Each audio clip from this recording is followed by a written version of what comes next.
नमो नमः. विद्यार्थी मित्रांनो, आपण गेल्या तासाला द्वंद्व समासाचा एक पहिला प्रकार बघितला, ज्याला आपण इतरेतर द्वंद्व समास म्हणतो, ज्याच्या अंतर्गत आपण बघितलं की हा समास दोन किंवा पेक्षा जास्त पदांनी युक्त असा हा समास असतो आणि या पदाचं वैशिष्ट्य असं की शेवटचं पद जे असतं त्या पदाच्या लिंगानुसार त्या संपूर्ण सामासिक शब्दाला किंवा त्या समस्त पदाला विभक्ती प्रत्यय लागतात. आता यामध्ये कमी स्वरांचा किंवा कमी अक्षरांचा जे पद असतं ते अगोदर येतं आणि नंतर जास्त अक्षरांचं पद येतं, हे आपण गेल्या वेळेस बघितलेलं आहे. लघु शब्द नाम न्यून स्वरयुक्त शब्द प्रथम भवेत. म्हणजे मी आता जसं म्हटलं की कमीत कमी स्वरांचं, जसं आपण इंग्लिशमध्ये पण बघतो मोर मोस्टच्या वेळेस, तशा प्रकारे. आता त्याचे प्रश्न वगैरे आपण ते चर्चा केली होती, ते तुम्ही नंतर सोडवाल असं मी तुम्हाला म्हटलं होतं. आता यातला दुसरा जो प्रकार आहे त्याचं नाव आहे समाहार द्वंद्व. म्हणजे द्वंद्वाचे दोन प्रकार आहेत.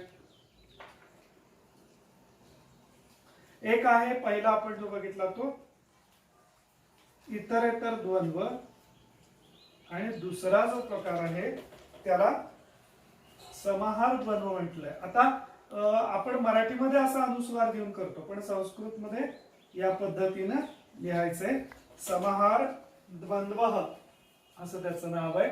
आता त्याचं वैशिष्ट्य काय? मग द्वंद्व तर आहे, पण इतरेतर आणि समाहार याच्यामध्ये बदल किंवा फरक काय आहे तर बघा, जात वैरत्वम त्यात काही प्रकार आहेत. समाहार द्वंद्व कसा ओळखायचा आहे किंवा कसा तयार करायचा आहे तर जात वैरत्वम म्हणजे जन्मजात किंवा हडवैर ज्याला आपण म्हणतो की ज्या प्राण्यांचं एकमेकांशी अजिबात जमत नाही, अशा प्रकारच्या प्राण्यांच्या नावांचा जो आपण समास करणार आहोत तो असणार आहे समाहार द्वंद्व, ज्याच्यामध्ये मग बघा मूषक मार्जारम. आता या समासाचं आणखीन एक वैशिष्ट्य काय की हा नित्य नपुंसकलिंगीच असणार आहे. मूषक मार्जारम, मूषकःच मार्जारःच. आता याचा विग्रह करताना आपण काय करणार आहोत? आता जसं आपण शिव पार्वत्योवर बघितला, शिवच पार्वतीच एवढा येतो, पण याच्यामध्ये काय करावं लागणार आहे आपल्याला? एतयोः समाहारः. आता एतयोः, एतेषां वगैरे एतासाम हे प्रकार मात्र आपल्याला लक्षात ठेवावे लागणार आहेत सर्वनामांचे. कारण का पुल्लिंगी जर दोन असतील तर काय येणार आहे? पुल्लिंगी किंवा नपुंसकलिंगी दोन असतील तर एतयोः यांचा, या दोघांचा या अर्थी. बहुवचनी असेल तर एतेषाम येणार आहे. स्त्रीलिंगी असेल तर एतासाम किंवा मग त्या पद्धतीनं एतस्याः, एतयोः, एतासाम षष्ठी त्या प्रकारे. आता इथं काय पहिला दिलाय? मूषक मार्जारम, मूषकःच मार्जारःच एतयोः समाहारः. आता याचा डीप मध्ये विचार करायची आपल्याला तितकी गरज नाहीये. का तर तुम्हाला फक्त मेलनन कुरुत करायचंय. आता या ठिकाणी आणखीन एक गोष्ट येते पहा, की प्रत्येक वेळी आपल्या मनामध्ये असा विचार येतो की हे तर काय एकच मार्काला आहे, आता समासाचा विचार केला तरी काय 3च मार्काला आहे, मग याचं काय करायचं अभ्यास? पण असं नाहीये मित्रांनो. हे असे 2, 3, 1, 2 असेच मार्क मिळून आपले 100% किंवा 100 मार्कांकडे आपण जाणार आहोत. त्यामुळे कुठल्याही एका प्रश्नाकडे दुर्लक्ष करून आपल्याला चालणार नाही, हे लक्षात घ्या. म्हणजे खालीलपैकी कोणतेही 4 सोडवा आहेत, मग त्याच्यापैकी आम्ही सोडवू शकतो, 5 सोडवा आहेत त्याच्यापैकी सोडवू शकतो, पण असं नाही. आपण ज्यावेळी भाषेचा अभ्यास करणार आहोत त्याचा समग्र अभ्यास करायचा आहे, म्हणजे आपल्याला ती भाषा अवगत होणार आहे. आता पुढे शरीर अवयवा, शरीराच्या अवयवांचं वर्णन करत असताना मग तिथं काय दिलेलं आहे पहा, हस्तपादम, 2 हात 2 पाय. म्हणून मग या ठिकाणी त्याचा विग्रह करताना पुस्तकामध्ये आपल्याला गुलाबी अक्षरामध्ये दाखवलंय एतेषाम. एतेषाम का केलंय? 4 झालेत अवयव, 2 हात आणि 2 पाय. इथं द्विवचनी रूप नाही, बहुवचनी रूप आहे. म्हणून मग काय, हस्तौच पादौच एतेषाम समाहारः हस्तपादम. म्हणजे त्याचं सामासिक पद किंवा समस्त पद काय झालं? हस्तपादम. तुमच्या लक्षात येत असेल हे. युकालिक्षम. आता युकालिक्षमचं वैशिष्ट्य काय तर सूक्ष्म जीवाहा, सूक्ष्म जीवांच्या बाबतीत हा समाहार द्वंद्व कसा होणार आहे? मग युकालिक्षाः, युकालिक्षम, युकाःच लिक्षाःच एतासाम समाहार. एतासाम इथं आलं पहा, कारण का उवा आणि लिखा या अर्थी हा समास आहे. म्हटल्यानंतर ते काय स्त्रीलिंगी आहेत, म्हणून मग त्याचं विग्रहपद काय आलंय?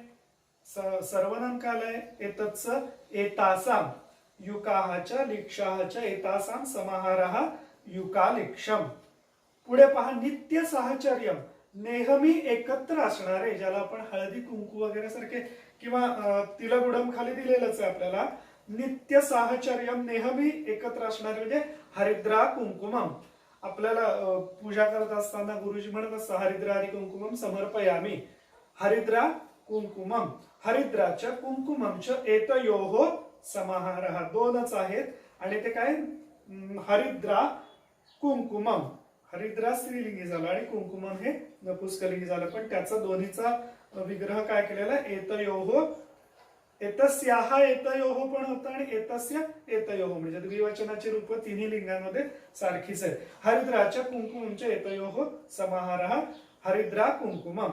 दुग्ध शर्करम, इथं पण काय आहे साहचर्य, म्हणजे दुधामध्ये साखर विरघळली की त्याचं काय झालं साहचर्य झालं, एकत्रीकरण झालं. दुग्धमच्या शर्कराच्या एतयोः समाहारः. मग एक पद नपुंसकलिंगी आले, एक पद स्त्रीलिंगी आले, पण त्याचं सामासिक पद काय झालं नपुंसकलिंगी. दुग्ध शर्करम एतयोः समाहारः. तिलगुडम, संक्रांतीच्या काळामध्ये आपण तिळगुळ खातो किंवा तिळाचे लाडू तयार करतो, वड्या तयार करतो, तसं तिलगुडम तिलाहाच गुडहच एतेषां समाहारः तिलगुडम इति. हे तुमच्या लक्षात असेल.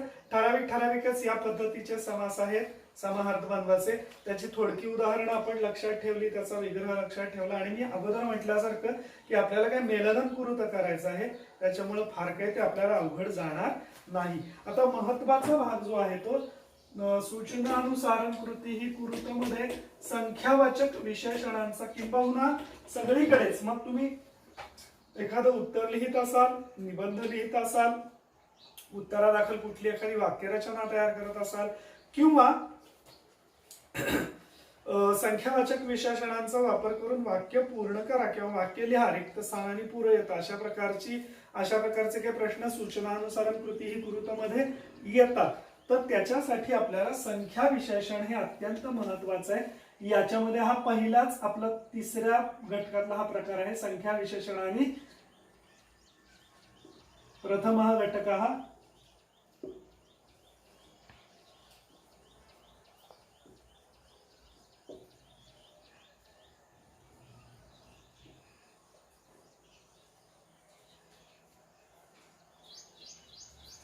आता याचं थोडक्यात मी सांगतो पहा की अगदी मराठीत जर विचार करायचा झाला तर फक्त संख्या वेगळ्या, क्रमवाचक वेगळी आणि आवृत्तीवाचक वेगळी. कशी आहेत ती पहा. 1 2 3 4 5 6 7 8 9 10 या आपण संख्या झाल्या. आणि समजा माझा वर्गात पहिला नंबर आला, माझा वर्गात दुसरा नंबर आला, माझ्या मित्राचा वर्गात तिसरा नंबर आला, म्हणजे पहिला दुसरा तिसरा हे काय झालं क्रमवाचक. क्रम त्याच्यातून दिसून येतो ना आपल्याला, पहिला दुसरा तिसरा चौथा पाचवा सहावा, याच्यातून एक विशिष्ट क्रम आपल्या लक्षात येतो, म्हणून यांना काय म्हटलं जातं क्रमवाचक. आणि आवृत्तीवाचक, मी दिवसात 2दा अभ्यास करतो, मी दिवसात 4दा अभ्यास करतो, मी दिवसात 3 वेळा नाश्ता करतो वगैरे वगैरे. म्हणजे मग याच्यात काय झालं 1दा 2दा 3दा 4दा, याच्यामध्ये रिव्हिजन ज्याला आपण आवृत्ती म्हणतो, यांना काय म्हटलं जातं मग आवृत्तीवाचक. तर आपल्याला सुरुवातीला काय करायचंय की या संख्यावाचक विशेषणांचा विभक्ती प्रत्ययांसहित वापर वाक्यामध्ये कसा करायचा याचा अभ्यास करायचा. तिथे एक संवाद दिलाय, तुम्ही वेगामध्ये तो संवाद घेतो आणि त्याच्यानंतरच्या भागाची आपण चर्चा करूया. संवादम इमम पठत. तर इमम हे काय आहे तुम्हाला माहितीये, सर्वनाम आहे, इदम सर्वनाम. आता इमम हे काय आलं तर संवादम हे नपुंसकलिंगी असल्यामुळे इमम हे पण नपुंसकलिंगी आलं. संवादम इमम पठत, हे द्वितीयचं रूप आलं. संवादम इमम पठत हे द्वितीयचं रूप आलं. ग्रीष्मावकाशे दौहित्राः दौहित्र्यश्च मातामह्यासह केवलम संस्कृतेन वार्तालापम कुर्वन्ति. आता इथे एक आणखीन जाताची गंमत पहा.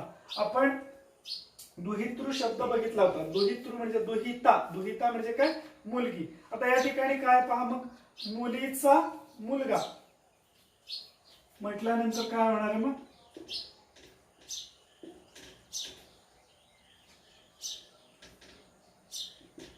दौहित्रा, आणि मुलीची मुलगी दौहित्री. हा भाग लक्षात घ्या. आणि मुलाचा मुलगा म्हटलं नातू, दौहित्र म्हणजे नातू, हा काय झाला मुलीचा मुलगा. आणि पौत्र पुत्र पौत्र म्हणजे मुलाचा मुलगा, एखाद्या व्यक्तीच्या म्हणजे आजोबांच्या मुलाचा मुलगा असं म्हणूया आपण पौत्र. आणि दौहित्र पौत्री, पुत्र पौत्री असं आपण म्हणतो. म्हणजे मुलाची मुलगी म्हणजे नात या अर्थी. आता अशाच प्रकारे तिथं दिलेलं आहे पहा मातामही. आता मातामही म्हणजे आईची आई आजी, आईच्या आईला आजी जे म्हणतो आपण ती मातामही. आणि वडिलांची आई असेल तर तिला काय म्हणूया आपण पितामही. तसंच वडिलांचे वडील असतील आजोबा त्यांना आपण पितामह म्हणतो. आणि आईचे वडील असतील तर त्यांना आपण मातामह म्हणतो. म्हणजे ह्या पण गोष्टी जाता जाता सहज लक्षात ठेवा. ग्रीष्मावकाशे दौहित्राः दौहित्र्याच मातामह्यासह केवलं संस्कृतेन वार्तालापं कुर्वन्ति.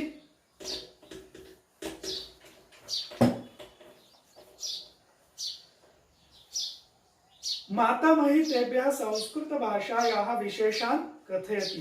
आजी त्यांना काही संस्कृत भाषेची वैशिष्ट्य किंवा विशेष गोष्टी संस्कृत भाषेतल्या सांगते. मातामही वदति अस्माकं बाल्यकाले दूरदर्शने एकात्मतायाः एकं गीतम आसीत् तत् गायामः. आजी म्हणते की आमच्या लहान वयामध्ये एक एकात्मतेचं एक गीत होतं, ते आपण गाऊया. एका चटका अनेका षटकाः धान्यम अत्तुम आयाता षटकाः. आता याच्यामध्ये तुम्हाला एक गोष्ट लक्षात आली असेल की गुलाबी अक्षरामध्ये एका दिलेले का, तर चटका हे स्त्रीलिंगी रूप आहे आणि म्हणून एका त्याचं संख्यावाचक विशेषण जे आलेले त्याचं रूप सुद्धा काय आलं मग एका. म्हणजे आपल्याला ही गोष्ट नेहमी माहिती असली पाहिजे की विशेषाच्या लिंगवचनाप्रमाणे विशेषणाचं लिंगवचन असलं पाहिजे. मग ते आपलं इतर कुठलं विशेषण असेल किंवा मग संख्या विशेषण असेल. तर बघा सुधेंदु वदति मातामही गतसमये त्वया चतुरस्य काकस्य कथागीतं श्रावितम्. एकः काकः तृषा पीडितः जलं न लभते दूरे दूरे. आता इथे काय आले एकः काकः. आता बाकीच्या गोष्टींचा आपण नको विचार करूया, बरेच ते प्रयोजक रूप वगैरे, पण ते नको बघूया. तत्र एकः काकः इति उक्तम्. अधुना अत्र एका चटका इति वदसि. पृथा वदति आम् तथा च एकं गीतम् इत्यपि उक्तम्. तर्हि किमर्थम् अत्र एकः एकम् इति वेदः. वेणुः चिन्तयित्वा वदति मया ज्ञातं यथा एकः बालः एका बाला एकं वनम्. मातामही वदति बहु सम्यक् वेणो. सुधेन्दु वदति तर्हि एकः चषकः एका लेखनी एकं फेनकम् अपि योग्यमेतत्. बाळं सम्यक् अवगतं त्वया. इतोपि एकम् आङ्ग्लबालगीतं यूयं गायथ स्म अपि स्मरथ. द्वौ लघुहस्तौ तालिकावादनाय द्वौ लघुपादौ गमनागमनाय द्वे लघुनेत्रे नभोदर्शनाय. पृथा वदति मातामही अवगतं मया तथा च द्वौ द्वे एतयोः भेदः अपि ज्ञातः. यथा द्वौ पुरुषौ द्वौ दीपौ द्वे फले द्वे उद्याने. सुधेन्दु पृच्छति महिलाद्वयं वा द्रोणीद्वयम् इति कथं वक्तव्यम्. मातामही वदति द्वे महिले द्वे द्रोण्यौ वा. इदानीम् अहं संख्या शृङ्खलां वदामि कथयत किमेतत्. त्रयः तिस्रः त्रीणि चत्वारः चतस्रः चत्वारि. हसित्वा सुधेन्दु वदति मया अवगतम्. किम् अवगतम्. त्रयः वृक्षाः तिस्रः मक्षिकाः त्रीणि फलानी. आता हे तुमच्या पण लक्षात आलं असेल. म्हणजे पुल्लिंगी असेल तर काय येणार आहे त्रयः. स्त्रीलिंगी रूप असेल तर म्हणजे विशेष्य जर असेल तर तिस्रः आणि नपुंसकलिंगी असेल तर त्रीणि. तिष्ठरे पृथा वदति तिष्ठरे अग्रे अहं वदामि. आता पुढे मी सांगते. चत्वारः मुनयः चतस्रः धेनवः चत्वारि वाहनानि. आता चारचं काय येणार आहे मग बघा. पुल्लिंगाचं चत्वारः, चतस्रः स्त्रीलिंगाचं आणि चत्वारि नपुंसकलिंगाचं. सुशोभनं चाणाक्षाः यूयम् इतः परं वयम् एकतः चतुर्पर्यन्तं संख्यारूपाणि पठामः. साधू साधू. छान छान असं आजी त्यांना शाबासकी देते.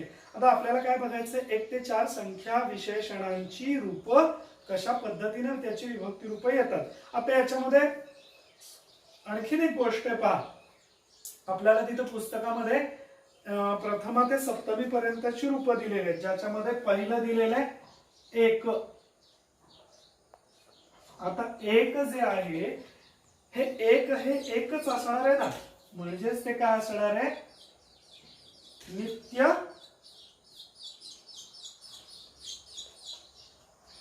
नित्यम एकवचनम.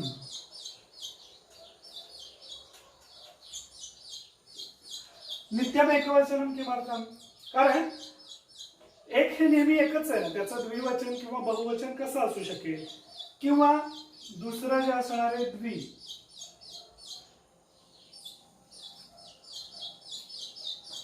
द्वि हे काय असणार आहे, नित्य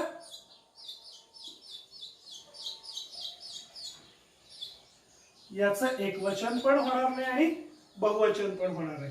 आणि त्याच्यापेक्षा तिसरं आणि चौथं जे असणार आहे त्याच्यात काय असणार आहे, तर ते नित्य बहुवचनी असणार आहे, कारण का त्याचं एकवचन किंवा द्विवचन होणार नाही. म्हणजे हा फरक लक्षात घ्या, म्हणजे एकाचं जे ते द्विवचन किंवा बहुवचन होणार नाही, दोनाचं जे आहे त्याचं एकवचन किंवा बहुवचन होणार नाही, आणि बहुवचनी जी रूपं आहेत म्हणजे 3 पासून पुढे त्याचं काय होणार आहे, मग एकवचन किंवा द्विवचन होणार नाही. आता तिथं आपल्याला रूप सगळी विभक्तीनुसार दिलेली आहेत, ज्याच्यामध्ये आपल्याला बऱ्याचदा अगदी नॉर्मली वापरण्याचं मध्ये असतं ते एकह, एका आणि एकम. जसं आपण आता बघितलं, एकह पुरुषः, एका सुभाषित माला आणि एकम गीतम, एकम काव्यम, एकम फलम या अर्थी. आता द्विचं काय येणार आहे, म्हणजे नित्य द्विवचनम तिथं दिलेले पहा, द्वौ हे पुल्लिंगी असणार आहे, आणि द्वे द्वे दोन्ही स्त्रीलिंगी आणि नपुंसकलिंगासाठी द्वे द्वे असं येणार आहे. आता त्याची सगळी जशी आपण देव शब्दाची रूप अभ्यासली होती विभक्ती प्रत्ययानुसार, तशाच प्रकारे त्याला प्रत्यय लागलेले आहेत पहा, फार काही वेगळा नाही. म्हणजे जसं आपण आता थोडक्यात विचार करायचा तर किमचा जर विचार केला, कसमय एकस्मय एवढा जरी विचार केला तरी हरकत नाही. फक्त बदल कुठे असणार आहे, पुढे पहा, द्वौ द्वे द्वे प्रथमेचं, किंवा पुल्लिंगाचा जर विचार केला तर द्वौ द्वौ, द्वाभ्याम द्वाभ्याम द्वाभ्याम, द्वयोः द्वयोः. फार काही फरक नाहीये. 1-2-4 वेळा तुम्ही हे वाचन केलं आणि हे तक्ते सगळे मित्रांनो लिहून काढा आपल्या व्याकरणाच्या भागामध्ये, की जेणेकरून तुम्हाला सतत वाचण्यातून तुम्हाला त्याचा वापर कसा करायचा आहे हे लक्षात येईल पहा. आता तिसरं जे आपण बघतोय, त्रिनित्यम बहुवचनम. आता आपण विचार केला, त्रयः, तिसरः आणि त्रीणि, किंवा 4चा जर विचार केला तर काय येणार आहे, मग चत्वारः, चतस्रः, चत्वारी. आणि त्याच्यानुसार त्याची काही रूप आहेत, थोडंसं आपल्याला पाठ पण करावं लागेल, लक्षात ठेवावं लागेल, हे लक्षात घ्या. आता आपण काय करूया, तुम्ही सुद्धा काय करत चला की सराव करा, म्हणजे सरावामुळे तुम्हाला त्याचा वाक्यात वापर केला ना की आपोआप लक्षात येईल. नुसतं लक्षात ठेवणं किंवा पाठ करण्यापेक्षा त्याचा वाक्यात उपयोग कसा होतोय. मग वेगवेगळे क्वेश्चन बँक तुमच्याकडे असतील, क्वेश्चन पेपर सेट, तर त्याच्यामधली काही अशा प्रकारची संख्यावाचकांच्या बाबतीतली जी काही प्रश्न असतील ते सोडवण्याचा प्रयत्न करा. जरी काही अडलं तर तुम्ही शिक्षकांशी संपर्क करू शकता. आता खाली दिलेली काही वाक्य पहा, संख्या रूपाने लिखित वा वाक्य आणि पूरयत. आता आपल्याला काय करायचंय, सोपी पद्धत मी तुम्हाला मागे पण सांगितलेली की विशेषाची विभक्ती कुठली आहे साधारणतः आपल्या लक्षात येईल, तशाच प्रकारची विभक्ती प्रत्यय अगोदर येणाऱ्या संख्या विशेषणाला आपण लावायचे. आता लक्षात येते पहा, पहिलं वाक्य बघा, 4 आकडा दिलेला आहे, टिंबटिंब महिलाभ्यः तंडुलान आनय. आता 4 आकडा दिलाय, महिलाभ्यः, महिलाभ्यः म्हटल्यानंतर आम्हाला 4चा कुठलं रूप वापरावं लागणार आहे, अर्थातच स्त्रीलिंगी वापरावं लागणार आहे. महिलाभ्यः म्हणजे पासून या अर्थी आहे, मग पासून साठी आम्ही कुठली विभक्ती वापरतो, पंचमी विभक्ती वापरतो.